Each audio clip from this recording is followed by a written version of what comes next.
Subway doesn't do conflict. Subway might be America's most famous sandwich chain, but like other fast food giants, Subway keeps its fair share behind closed doors. Let's dig into 10 secrets Subway doesn't want you to know. It's a secret. Baked fresh, but not freshly made. Eat fresh? Eat fresh. That's my man. No, Subway doesn't make its own bread from scratch anymore. The chain relies on large food production companies for its bread supply. And it's not just the bread, it's the cookies, too. Their cookies and bread dough are already prepared when they reach the stores. Dough is stored frozen until delivery and needs to be defrosted overnight before being used the next day. When frozen, the bread is the size of a breadstick. Before baking, the frozen bread is kept beneath the oven in a warmer and is left to rise. Rise and shine. It is then seasoned with various ingredients and baked. When it comes to their legendary cookies, they also arrive frozen at the stores, and the workers need to bake them for 11 minutes at least. So the Subway restaurant employees really have no idea how the bread dough and cookies are prepared or when. The chicken could be risky. Sometimes you gotta refresh to be fresh.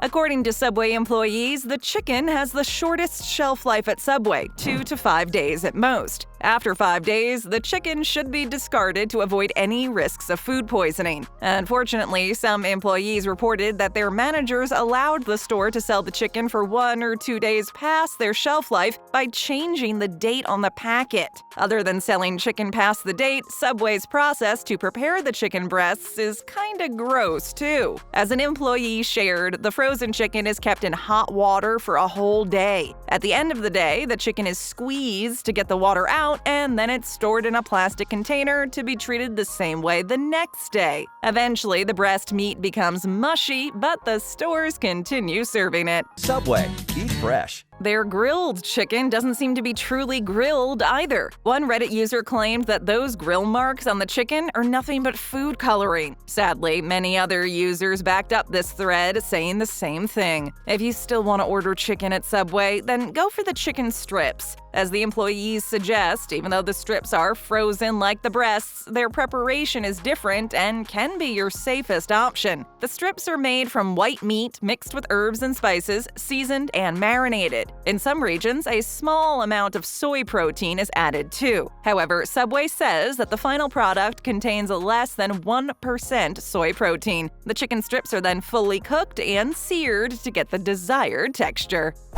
It's the bread again, really. Bread.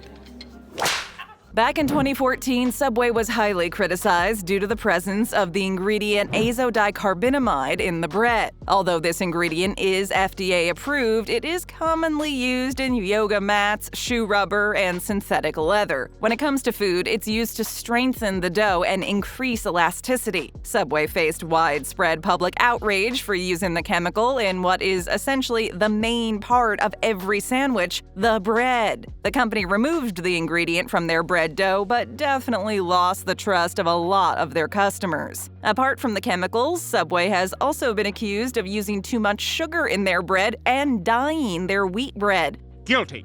The 9-grain wheat bread contains almost 50 ingredients, including refined flour and sugar. In fact, a Reddit user and former Subway employee had warned customers specifically not to buy the wheat bread. Other than dye, the Redditor claimed that the wheat bread in Subway is heavily enriched. That means that these bread rolls have a longer shelf life, but significantly less nutritional value. Also, consuming highly enriched bread makes the body react differently by spiking blood sugar faster. Our body fails to process so much sugar and stores it up as fat. One of the reasons Subway bread doesn't even meet the legal definition of bread in Ireland is its dangerously high sugar content.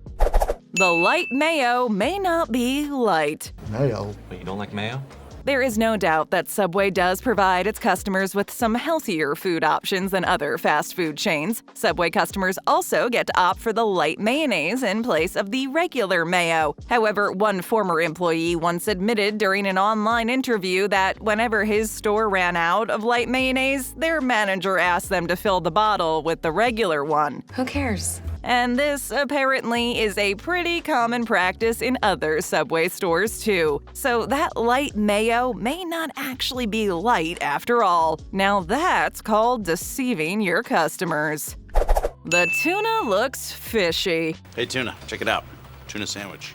The Subway tuna salad and sandwich has raised a lot of eyebrows recently. A recent lawsuit filed in U.S. District Court claimed that the famous sandwich chain actually never uses real tuna. Instead, a concoction of various ingredients is used. In fact, many Subway employees have admitted that the tuna mix in their subs is mostly 90% mayonnaise and 10% flaked skipjack tuna, brine, and an additive to protect the flavor. Fool me once, fool me twice. The lawsuit recently added to their claim that the mix also contains a blend of chicken, pork, and cattle proteins. Naturally, Subway claimed the accusations to be baseless and that these types of lawsuits target the food industry to make a name for the plaintiffs. The senior director for global food safety and quality at Subway released an official statement saying the tuna used in their most popular tuna sandwich is pure and only mixed with mayonnaise before serving. They once found a mouse in a sandwich. Fine, mouse, fine. Like many other restaurants, Subway has faced vermin issues. In fact, with so much food wastage every day, lurking mice and rats seem to be a common issue at certain Subway stores. One employee even claimed to have spotted a mouse every other shift. But things became rough for the chain when a customer in Oregon named Matt Jones discovered a dead mouse underneath the spinach in his sandwich. Matt told the media that when his friend asked for an Italian sub with some spinach, the employee scraped some leaves from the bottom of the bin and placed them inside the slices of bread. They discovered the dead mouse right under those heaps of spinach. A health inspector was immediately sent to the restaurant to search the entire place for any sign of contamination or droppings. The investigation concluded that the rodent problem did not originate from inside the restaurant. It's not your fault! Instead, the dead mouse was already in the bag of spinach. However, it was a very rare incident, and Subway quickly accepted its fault and refunded the customer. But isn't an incident like this enough to gross anyone out? Also, if you do a little bit of research on Subway and food poisoning, you will see that the chain has had its fair share of outbreaks. In 1999, over 40 people in the state of Washington contracted hepatitis A from their subs. More recently, almost 100 people in Illinois fell ill with a salmonella infection from a Subway location. While food poisoning is not unheard of at fast food restaurants, it is disappointing to see our favorite sandwich junction to be one of them. That unknown smell. Oh, what's that smell? What smell? Almost all the Subway stores have the same unique, lingering smell when you enter. Many assume it's the scent of the bread, possibly the caramelization of sugar in it. Still, it hardly smells like breads from other restaurants. When the global baking technologist of Subway, Mark Cristiano, was asked about the mysterious smell, he just confirmed the ingredients: yeast, water, sugar, and flour. Mystery solved, right? Well, not for one ardent sub follower who went to the extent of recreating a few of the chain's recipes to discover the scent on his own. After repeated trials, the man confirmed that Subway's smell was nothing but, wait for it, the bread and their one-of-a-kind cookies baking together. That's weird. He further sought help from a flavor chemist to identify each compound specifically from the unique Subway scent. The methylbutanals are the reason behind a pleasant roasted aroma when the food is heated, whereas benzaldehyde gives off a nutty aroma like almond. The result also detected acetic acid and butanoic acid. Acetic acid is a common ingredient in dressings, and butanoic acid is found in cheeses. However, for some people, especially employees, the smell is more like that of a strong mustard. Some employees have even vouched that the scent is so strong they sometimes need to separate their uniform from other clothes in the wash, and they still can't get rid of the smell. The cheese may not be real. Just like my Nonna makes when she cooks. I don't cook. If you love adding those extra cheese slices to your sandwich, maybe think again next time. The top cheeses Subway uses in its sandwiches are processed cheddar, Swiss cheese, mozzarella, provolone, pepper jack, and feta. Amongst all these, the processed cheddar is the default choice at most of the stores. This cheese only contains 60% real cheese. The other 40% are things like salt, food dyes, preservatives, extra dairy, emulsifiers, and some artificial items. Not good. These additional ingredients are added to the cheese, which significantly changes its texture and flavor. As a matter of fact, one Reddit user disclosed that the Subway cheese is not even authentic. It is a solidified cheese spread, and if soaked in water for a long time, all the artificial yellow coloring disappears and it turns a pale gray. Still sound appetizing?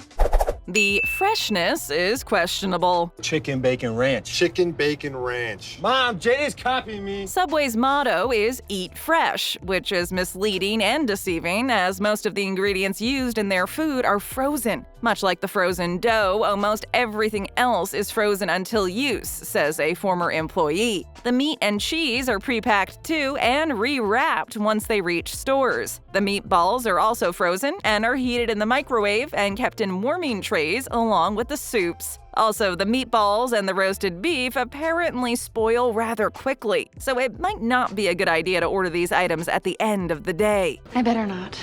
Other condiments like oil and vinegar come pre-bottled and they don't expire. As far as the date on the packaged foods, a former Subway employee confessed that the date labels are routinely changed to dates ahead from when they were actually prepared. The employee also shared more inside stories, stating how dirty the kitchen's cutting boards usually are. Although they are wiped daily, they are thoroughly cleaned only a few times a month. Like, really? So if your sandwich deli wrapper comes in contact with the cutting board, it could already be considered a biological health hazard. Their foot-long subs aren't actually a foot long. Not long enough. Pass. Subway's known for selling their sandwiches based on length. Their subs are either 6 inches long or 12 inches, the famous foot-long sub. You may be surprised to learn that many customers have complained that their subs were not long enough. So in 2013, an Australian teenager named Matt Corby decided to measure his foot-long sub with a tape measure. The result? His sub measured only 11 inches, and Matt posted this on the Australian Subway Facebook page. After his post went viral and stirred displeasure among the chain's customers, Subway responded by saying that the term "footlong" uses creative license and that it's just a name rather than a measurement. There were other explanations from the brand, like how the bread is actually a foot long but shrinks while baking. Magic. Either way, the consumers felt cheated, and in early 2019, an internet campaign and a lawsuit followed. The judges ruled that all foot-long sandwiches must be at least 1 foot long. So don't worry, if you order a foot long at Subway now, your sandwich will measure approximately 12.1 inches. However, if you want to save some cash, some Reddit users suggest that you go for the flatbread. The way the flatbreads are prepared makes the breads actually measure almost 14 inches in length. It does count for some extra calories, but you're getting 2 inches free for your buck. Stick around, leave a comment, tap or click on another great video, hit that subscribe button, and ring that notification bell.